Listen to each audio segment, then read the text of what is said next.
C'est un jean révolutionnaire dont le Bordelais, Pierre-Henri Servageant, a inventé le tissu, l'armalite qu'il développe depuis 20 ans. J'enlève par exemple un fil et je vais le peler pour vous montrer l'intérieur vraiment. Et ici on voit la fibre aérospatiale. Donc cette fibre-là, elle est non textile. Elle va avoir une résistance à la traction de 60 kg pour chaque fil. C'est un tissu extrêmement résistant et qui va constituer un rempart entre vous et le goudron.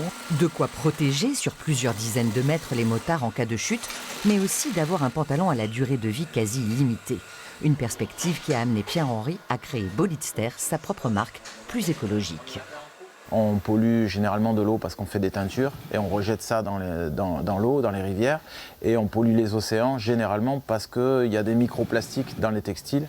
Nous, c'est vraiment des choses sur lesquelles on s'attaque. Fort de son absence de microplastiques et de ses teintures à sec pour un jean brut, exempt de tout délavage, le créateur a choisi de fabriquer ses modèles ici, dans les Landes, à Cabreton.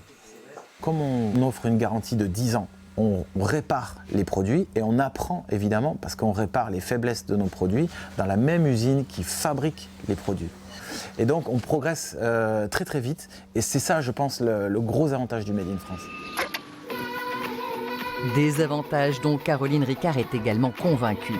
Cette ancienne diplômée de sciences politiques a quitté son poste dans l'événementiel. Voilà 12 ans, elle lance sa ligne de vêtements pour enfants autour d'une idée.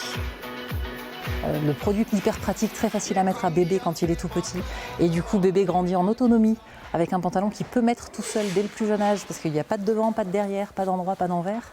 Le Sarwell Petit Pot est né avec toute une collection réalisée artisanalement, ici à Bègles, dans l'atelier de la marque. Sur tes protos, c'était aussi pointu que ça, le fond, le creux du... Ouais. D'internaliser complètement la production, moi je retrouve du plaisir. Je cours pas à droite à gauche pour aller chercher les fournisseurs et puis ramener un truc parce qu'il y a un défaut, etc. Et en fait, je développe mon entreprise. Une marque distribuée sur Internet, dans des boutiques indépendantes, en France, Belgique et Allemagne, et dont Caroline veut renforcer la proximité.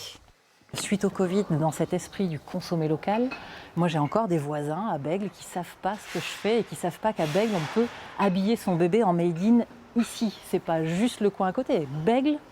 Au niveau local, on a un gros travail de communication encore à faire pour encore se faire connaître davantage. Une quête de notoriété qui passe donc pour cette équipe par le salon du Made in France.